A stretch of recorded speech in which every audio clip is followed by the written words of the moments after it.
दोस्तों बहुत बहुत स्वागत है आपका हमारे YouTube चैनल पे अंजू एक्सप्रेस में। देखिए अब हम यहाँ पे कुछ ऐसी चुनिंदा बातों के बारे में बात करेंगे जो कि हमारे रामलला की जहाँ मूर्ति स्थापित हुई है, हमारे राम मंदिर जो अभी अभी 500 सालों के बाद निर्माण किया गया है, पुनर्निर्माण और बहुत ही भव्य तरीके से। तो इसका कुछ इतिहास है जो आप लोग को मैं बताना चाहती हूँ, आप लोग को सुनना भी बहुत ज़रूरी है क्योंकि आपको पता होना चाहिए कि कितनी ज़्यादा यहाँ हमारे राम मंदिर जो बनने में है मेहनत और बहुत लोगों का खून पसीना बहुत कुछ बहा है। रामलला जी ऐसे ही नहीं आए हैं, बहुत संघर्ष के बाद रामलला जी की मूर्ति यहाँ पे स्थापित की गई है। लेकिन हाँ, रामलला जी की मूर्ति जो स्थापित की गई है बहुत बड़ी कृपा है हमारे भगवान की, हमारे प्रभु की, कि वहाँ पे ये चीज़ सफल हो पाई और इस समय पे सफल हो पाई। अब देखते हैं, कुछ बातों को देखते हैं, उसके बाद हम बात करेंगे और भी चर्चाएं करेंगे आगे की तरफ। यहाँ देखिए आप लोग को स्क्रीन पे दिखाई दे रहा है, यहाँ लिखा गया है कि श्री राम प्राण प्रतिष्ठा महोत्सव अयोध्या में श्री राम जन्मभूमि पर भव्य राम मंदिर का निर्माण हो रहा है। इसकी 22 तारीख को मतलब जैसे कि आज के दिन की लिखी गई है। प्राण प्रतिष्ठा का कार्यक्रम निर्धारित है। इस अवसर पर देश की नहीं अपितु पूरे विश्व की निगाहें हैं। रामलला की मूर्ति का चयन भी हो चुका है। मंदिर को अंतिम रूप देने के लिए दिन रात काम चल रहा है। जैसा कि आप सभी लोगों को पता है, दिन रात काम चल ही रहा है, अभी भी चल रहा है। अभी मंदिर पूरी तरीके से निर्माणित नहीं किया गया है, कुछ ही निर्माण हुए हैं। नीचे इधर चलते हैं, थोड़ा बताते हैं आप लोग को। ये जो हमारे राम मंदिर जी की जो भी प्रतिष्ठा है, जो हम लोग यहाँ पे अभी राम जो लला की मूर्ति की यहाँ पे प्राण प्रतिष्ठा कर रहे हैं, लेकिन ये चीज़ शुरुआती कब से हुआ, क्या हुआ था, वो सब बातें देखते हैं।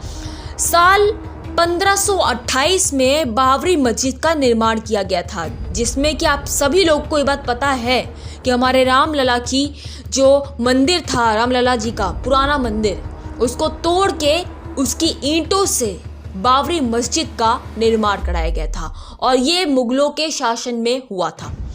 यहाँ देखते हैं बाबरी मस्जिद का निर्माण मुगल सम्राट कमांडर मीर बाकी ने कराया था। मीर बाकी ने ही इस मस्जिद का नाम बाबरी रखा था अपने नाम पर। ये देख सकते हैं, उनकी शक्ल दिखाई जा रही है यहाँ पे। ये चित्र है, चित्र के माध्यम से आप समझ सकते हैं कि क्या उनका चेहरा रहा होगा। ठीक है, यहाँ देखिए नीचे तरफ आते हैं। साल 1885 की बात है। फिर क्या हुआ, पहली बार कोर्ट में पहुंचा मामला पहली बार अदालत में पहुंचा। महंत रघुवर दास ने फैजाबाद अदालत में बाबरी मस्जिद से लगे राम मंदिर के निर्माण की इजाज़त के लिए अपील दायर की थी। यहाँ देख सकते हैं, बाबरी मस्जिद के बगल ही बनाने का सोचा था और इसके लिए याचिका दायर की थी कि हम यहाँ पे ही अपना राम मंदिर बनाएंगे। नीचे तरफ आएंगे, यहाँ देख सकते हो साल 1939 में रामलला की मूर्ति प्रकट हुई। विवादित ढांचे के बाहर केंद्रीय गुंबद के नीचे रामलला की मूर्ति प्रकट हुई। जी हाँ दोस्तों, जैसे ही वहाँ से हमारी मूर्ति को हमारे तोड़ के जो मुगलों शासकों ने जब तोड़ा था इस चीज़ का, ये उसके बाद बाबरी मस्जिद बना। रामलला जी की मूर्ति वहाँ पे विवादित जो ढांचा था जिसको लोगों ने निकाला, रखा अपने पास। ये देख सकते हैं स्क्रीन पे, ये रही रामलला जी की मूर्ति जो वहाँ पे अपने आप प्रकट हुई थी, अपने आप मिली थी। साल 1950 में पूजा के अधिकार के लिए मुकदमा हुआ, क्योंकि देखो केवल निकालना ही नहीं काफ़ी था, हम लोग को मुकदमा भी लड़ना पड़ा इसके लिए, क्योंकि उस समय अंग्रेजों का शासन था और बहुत से ऐसे शासन चल रहे थे, लड़ाइयाँ हो रही थी, जिसके लिए याचिका दायर करनी पड़ी कि हमें हमारे रामलला की जो मूर्ति है जैसी भी मिली है हमें उसकी पूजा करने की जो है इजाज़त दी जाए। तो क्या हुआ, गोपाल सिंह विशारद ने फैजाबाद कोर्ट के मुकदमा दायर करके पूजा के अधिकार की मांग की थी। इसी केस के बाद हिंदुओं को मंदिर में पूजा अर्चना करने का अधिकार मिला था। अब नीचे तक देख सकते हो, यहाँ पे ये हमारे रामलला जी की मूर्ति है जो कि मिली थी। ठीक है, स्क्रीन पे आप लोग को दिखाई दे रही है। 1950 में क्या हुआ था, अब आगे सुनिए। मूर्तियां रखने के लिए मुकदमा हुआ था। देखिए मूर्ति तो मिल गई थी, मूर्ति ऐसे ही रखी गई थी, जगह नहीं थी, कोई जगह नहीं थी, कुछ भी नहीं था, मतलब बना भी कुछ नहीं था। तो परमहंस रामचंद्र दास ने पूजा मूर्तियों को रखने के लिए फैजाबाद कोर्ट में मुकदमा दायर किया था। परमहंस के इस कदम से राम मंदिर के आंदोलन को नई धारा मिली। अब आगे की तरफ हम आएंगे, ये देख सकते हैं, ये हमारे महंत हैं जो आपको दिखाई दे रहे हैं, जिन्होंने इस कोर्ट की याचिका को दायर किया था। इलाहाबाद में साल 1959 में विवादित स्थल पर मुकदमा हुआ था। निर्मोही अखाड़ा ने विवादित स्थल पर कब्जे के लिए मुकदमा दायर किया था। नीचे तरफ चलेंगे, यहाँ देख सकते हैं। उसके बाद साल 1981 में वक्फ बोर्ड ने भी किया मुकदमा। वो किस लिए था? यूपी सुन्नी वक्फ बोर्ड ने कब्जे को लेकर मुकदमा दायर किया था। कब्जा मतलब कोई जगह जहाँ पे हम उसका खरीदना चाहते हैं, मुकदमे के तौर पे हम रामलला जी का जो स्थान है ये कब्जा करना चाहते हैं, यहाँ पे मूर्ति स्थापित करेंगे, अपना मंदिर बनाएंगे। इस चीज़ का मुकदमा 1981 में लड़ा गया था। 1986 की बात है, हिंदुओं को पूजा करने की मिली थी अनुमति। पहली बार अनुमति मिली थी हिंदुओं को पूजा करने की 1986 में। 1 फरवरी 1986 में स्थानीय अदालत ने स्थल को हिंदुओं की पूजा के लिए खोलने का आदेश दिया था। 1979 में हाई कोर्ट से भी हिंदू पक्ष को राहत। देख सकते हो 14 अगस्त 1979 में इलाहाबाद हाई कोर्ट ने मामले यथास्थिति बनाए रखने का आदेश दिया। साल 1992 में क्या हुआ देख सकते हो, बाबरी विध्वंस। 6 दिसंबर 1992 में विवादित ढांचे को ढहा दिया गया। इसके बाद राम मंदिर के लिए आंदोलन ने और गति पकड़ी। आपको पता है जब लड़ाइयाँ हुई थी तो बाबरी मस्जिद पे बहुत बड़ी लड़ाई की गई थी। 6 दिसंबर की बात है 1992 में, जब पहली बार इस आंदोलन को एक और गति मिली थी, एक और ताकत मिली थी कि आगे की तरफ हमारे रामलला जी का जो ये स्थान है, ये जो मंदिर है, ये बन सके। आगे तक चलते हैं। यहाँ पे साल 2002 में क्या हुआ देखिए। उसके बाद सीधा 1992 के बाद सीधा 2002 में इलाहाबाद हाई कोर्ट पहुंचा मामला। अप्रैल 2002 में इलाहाबाद हाई कोर्ट ने विवादित स्थल पर मलिकाना हक को लेकर सुनवाई शुरू कर दी। साल 2010 में इलाहाबाद हाई कोर्ट ने सुनाया फैसला।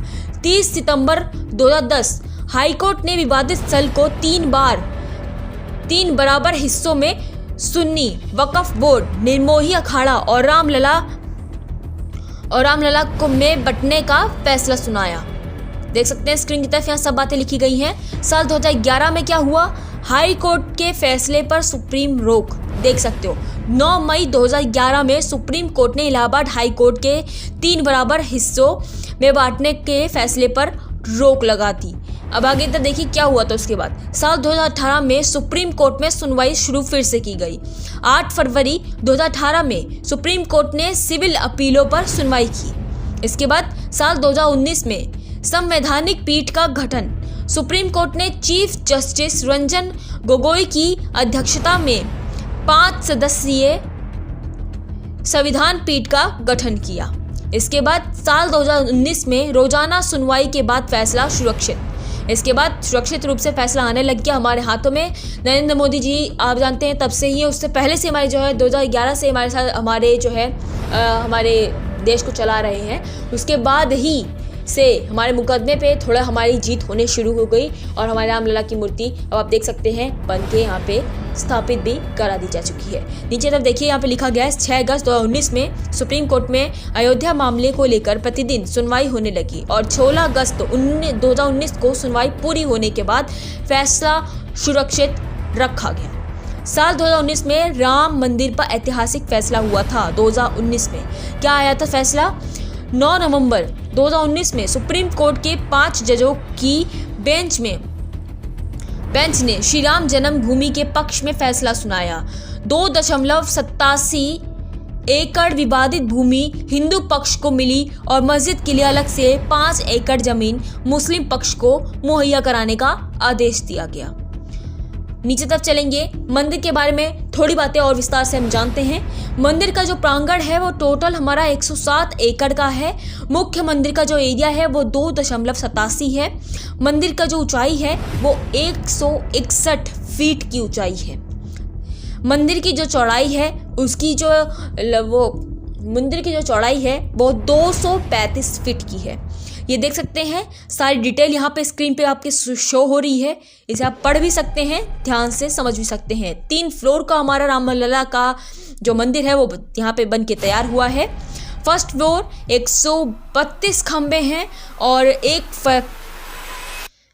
फ्लोर की ऊंचाई देख सकते हैं। 1 मिनट बताती हूँ मैं आप लोग को। देखिए एक फ्लोर की जो ऊंचाई है वो 20 फीट की है और फर्स्ट फ्लोर 132 यहाँ पे खंबे हैं। मंदिर की लंबाई 360 फीट की है। सेकड़ की बात जो है, सेकंड फ्लोर जो है वो 74 खंबों से बना है, ठीक है, 74 खंबों से बना है। ग्राउंड फ्लोर में 160 खंबे लगे हैं ताकि मंदिर जो है वो मजबूती से खड़ा रह सके उसके सपोर्ट के लिए।